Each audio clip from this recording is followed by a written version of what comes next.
Hello friends, आज हम सीखते हैं चाणक्य नीति का दूसरा अध्याय। आचार्य चाणक्य अपने दूसरे अध्याय में जीवन सुख के विषय में बताते हैं। उनका पहला श्लोक है बुद्धिमत्ता की पहचान। बुद्धिमान व्यक्ति जो स्त्रियों के गुण होते हैं झूठ बोलना, साहस, छल कपट, मूर्खता, अत्यंत लोभी, अपवित्रता, निर्दय, ये स्त्रियों के गुण होते हैं। इन पर बुद्धिमान व्यक्ति कभी भी आंख मूंद कर विश्वास नहीं करता है। वह अपनी बुद्धि लगाता है, सोच विचार करता है, फिर उसके बाद इस पर यकीन करता है। आचार्य चाणक्य दूसरे श्लोक में बताते हैं जीवन के सुख भाग्यशाली को मिलते हैं। वो कौन होते हैं जिन्हें जीवन के सुख मिलते हैं और वे कैसे मिलते हैं? भोजन के भोग्य पदार्थ एवं भोजन की शक्ति, सुंदर स्त्रीता, उसे भोगने की इच्छा का होना, ये भाग्यशाली को ही मिलते हैं। और इसी के साथ विपुल धनराशि, उसके साथ दान देने की भावना, ये सब सहयोग हैं जो कि हमें हमारे पुण्य कर्मों का ही फल है। महाताप से ही सुख समृद्धि संभव होती है। तीसरे श्लोक में आचार्य चाणक्य बताते हैं जीवन सुख में ही स्वर्ग है। जिस प्रकार पुत्र आज्ञाकारी हो और स्त्री पति के अनुकूल आचरण करने वाली हो, पतिव्रता हो, जिस व्यक्ति को प्राप्त धन से ही संतोष हो, उसके पास जितना धन है वह उसी में संतुष्ट रहता हो, ऐसे व्यक्ति के लिए स्वर्ग इसी धरती पर है। जिसका पुत्र वश में है, पत्नी आज्ञाकारी और धन पर्याप्त है, उसके लिए इसी संसार में स्वर्ग है। चौथे श्लोक में आचार्य चाणक्य बताते हैं सार्थकता में ही संबंध का सुख है। जो पुत्र अपने उत्तम आचरणों से पिता को प्रसन्न करे वही पुत्र अच्छा है।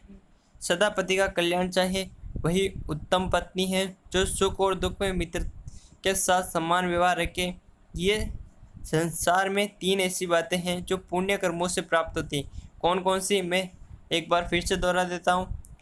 अच्छा पुत्र, अच्छी पत्नी, उत्तम पत्नी, और तीसरा है सुख और दुख में जो मित्र समान दृष्टि से सहायता करे या साथ रहे वह मित्र। दुष्ट मित्र को त्याग दे। दुष्ट मित्र की पहचान कैसे करनी, आचार्य चाणक्य बताते हैं जो पीठ पीछे कार्य को बिगाड़े और सामने मीठी मीठी बातें करें वह मित्र दुष्ट मित्र होता है। और वह उसी के समान होता है जैसे मुख पर दूध लगे हुए घड़े के समान, लेकिन उसके अंदर विष भरा हुआ होता है। धूर्त व्यक्ति कभी विश्वास किए जाने योग्य नहीं होते हैं। कुमित्र सुमित्र की पहचान, ये छठे श्लोक में आचार्य चाणक्य बताते हैं कुमित्र खोटे मित्र पर कदापि विश्वास न करे और सुमित्र पर भी विश्वास न करे, क्योंकि ऐसा न हो कि किसी समय क्रोधित रुष्ट मित्र सब गुप्त बातों, रहस्यों, भेदों को दूसरे के सामने प्रकट कर दे। सातवें श्लोक में आचार्य चाणक्य बताते हैं मन का भाव गुप्त रखना चाहिए। मनुष्य को चाहिए कि वह मन में किए हुए विचार, वे कार्य को वाणी द्वारा प्रकट न करे, अपितु मनन पूर्वक रक्षा करते हुए चुपके चुपके उस कार्य को परिणत कर ले। क्योंकि अगर दूसरों को पता रहेगा कि हम ये कार्य करना चाहते हैं तो वह उस कार्य में कोई ना कोई व्यवधान अवश्य डालेगा। पराधीनता कष्टदायी होती है।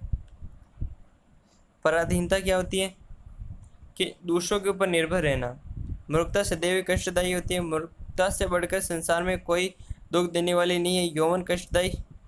जो किसी का ऋणी नहीं है, जो परदेश में नहीं है, वह भले ही 5 या 6 दिन घर में साग पकाकर खाता है फिर भी सुखी है। जो मूर्ख बिना किसी कार्य के दूसरे के घर में जाता है वह निश्चय ही लघुता को प्राप्त होता है, जैसे कृष्ण पक्ष का चंद्रमा। आगे आचार्य चाणक्य अपने 90वें श्लोक में बताते हैं कि साधु की पहचान क्या है, साधु पुरुष की पहचान क्या है। इसमें आचार्य चाणक्य बताते हैं प्रत्येक पर्वत पर माणिक्य नहीं होता है, प्रत्येक हाथी के मस्तक में मोती नहीं होता है। उसी तरह सभी स्थानों पर सज्जन पुरुष या जो हम कहें ब्राह्मण ज्ञानवान लोग नहीं पाए जाते हैं। इसी का एक उदाहरण देते हुए कहते हैं कि सभी वन में चंदन नहीं मिलते हैं। साधु पुरुष गुणों से युक्त होते हैं। पुत्र के क्या कर्तव्य हैं? बुद्धिमान पिता को चाहिए कि अपने पुत्र पुत्रियों को अनेक प्रकार के शुभ गुणों से युक्त करे, क्योंकि नीति की और शीलवान व्यक्ति ही कुल में पूजनीय होते हैं। शील क्या होता है?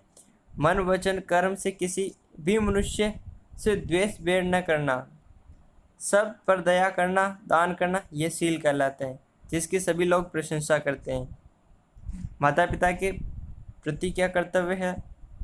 वह माता पिता बैरी या शत्रु होते हैं अपनी संतान के, जो अपने बालकों को नहीं पढ़ाते हैं, क्योंकि विद्याहीन बालक विद्वानों की सभा में वैसे ही तिरस्कृत या कुशोभित होता है जैसे हंसों के बीच में बगुला।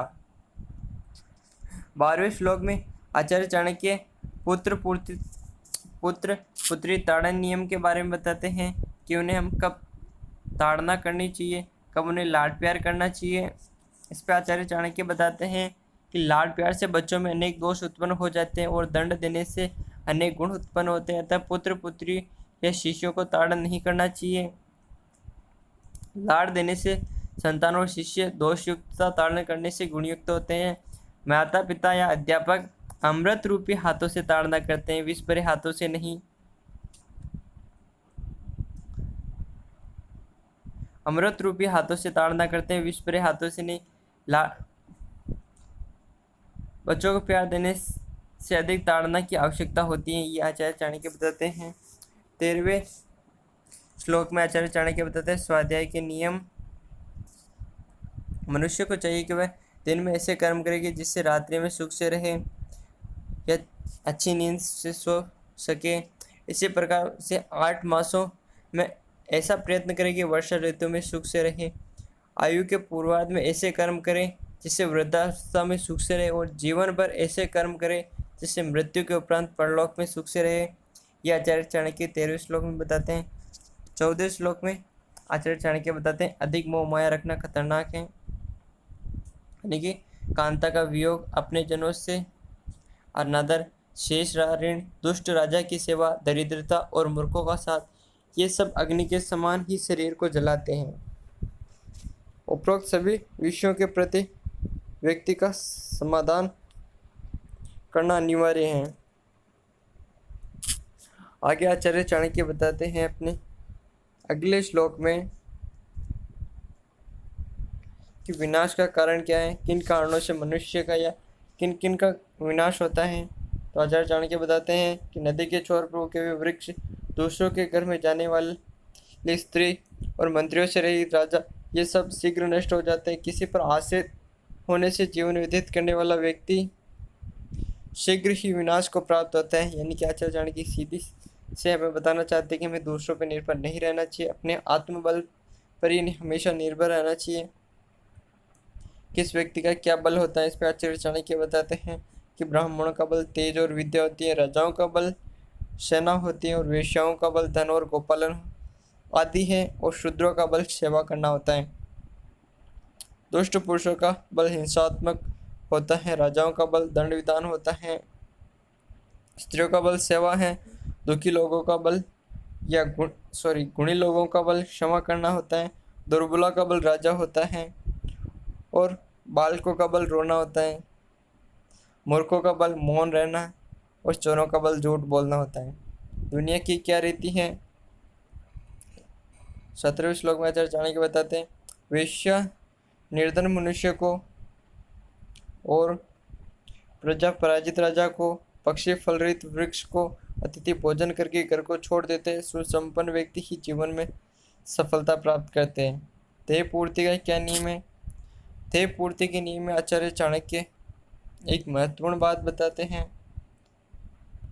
इसमें आचार्य चाणक्य बताते हैं कि ब्राह्मण दक्षिणा लेकर यजमान को शिष्य विद्या प्राप्त करके गुरु को और पशु चले हुए वन को छोड़ देते हैं। उसी प्रकार देह की पूर्ति के पश्चात की उपस्थिति मूर्खता प्रदर्शित करती है। कार्य के पूर्ण हो जाने के बाद वहाँ पे जाना एक मूर्खता का सूचक होता है। दुष्कर्मों से सचेत रहे। इसमें आचार्य चाणक्य बताते हैं कि आचारहीन, पतित, बुरी, खोटी, कुदृष्टि वाले, बुरे स्थान में रहने वाला और दुर्जन, दुष्ट, यदि इन व्यक्तियों के साथ मित्रता मेल मिलाप किया जाता है तो वह मैत्री करने वाला मनुष्य बहुत शीघ्र नष्ट हो जाता है। यानी कि आचार्य चाणक्य सीधे शब्दों में हमें ये बताना चाहते हैं कि हमें आचारहीन, पतित, बुरी दृष्टि वाले से, बुरे स्थान पर रहने वाले लोगों से कभी मित्रता नहीं करनी चाहिए। अंतिम श्लोक में आचार्य चाणक्य बताते हैं कि मित्रता बराबर की, किसमें क्या बताते हैं? प्रेम बराबर वालों में अच्छा होता है, सेवा नौकरी राजाओं की उत्तम होती है, और व्यवसाय में वाणिज्य सर्वोत्तम है। उत्तम गुण स्त्री से गृह सुशोभित होता है। प्रेम प्रीत खान पान बराबर में ही अच्छा होता है। यह आचार्य चाणक्य अपने दूसरे अध्याय में बताते हैं।